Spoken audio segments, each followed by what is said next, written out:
கர்த்தர் அதிசயங்களை செய்கிறார். ஊழியங்கள் வழங்கும் ஜீவ வார்த்தை.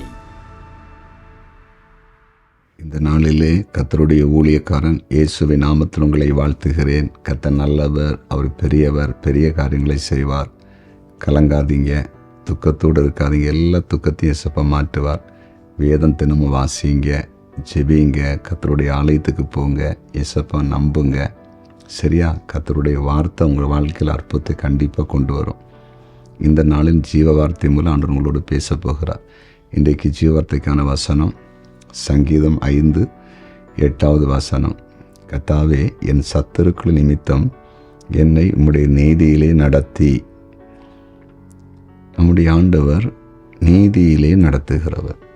சங்கீதக்காரன் சொல்கிறான், எனக்கு முன்னால் சத்துருக்கள் இருக்கிறாங்க, எதிரிகள் இருக்கிறாங்க, என்ன நீங்கள் நீதியின் பாதையில் நடத்துங்க.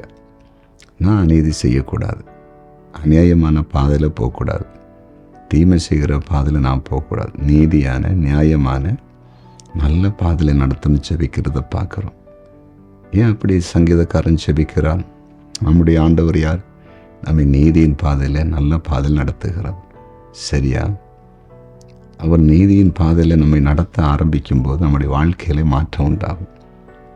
உங்களையும் அப்படி நடத்த போகிறார்.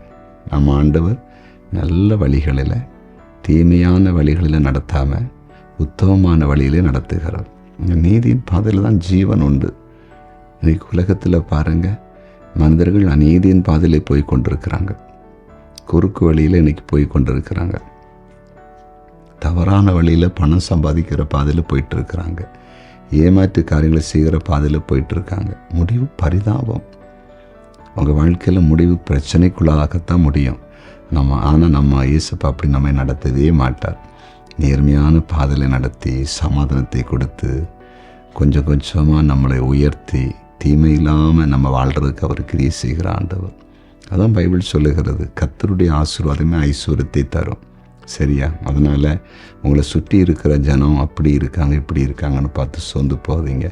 உங்களே என்னையும் இயேசுப்பா நடத்துகிற பாதையை வித்தியாசமான பாதை.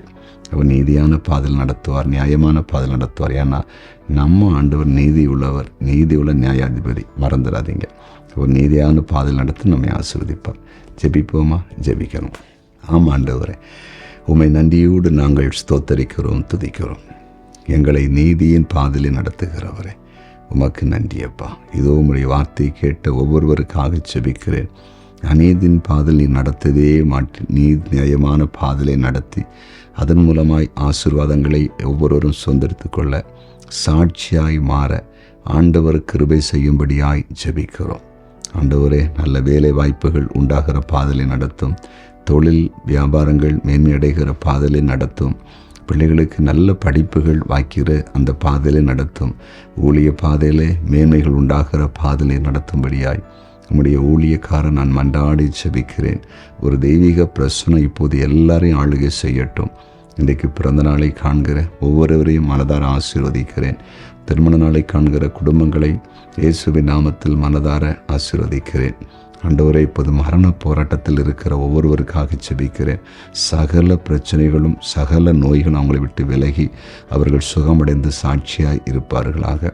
கர்த்தர் கூடை செய்கிற தேவ பிள்ளைகளுக்காக குடும்பங்களுக்காக ஜெபிக்கிறேன். கர்த்தர் கூட இருந்து பெரிய கருத்தை செய்யுங்க. அப்படி செய்கிறீர், அதற்காக ஸ்தோத்திரம். இயேசுவின் நாமத்தில் பிதாவே, ஆமென்.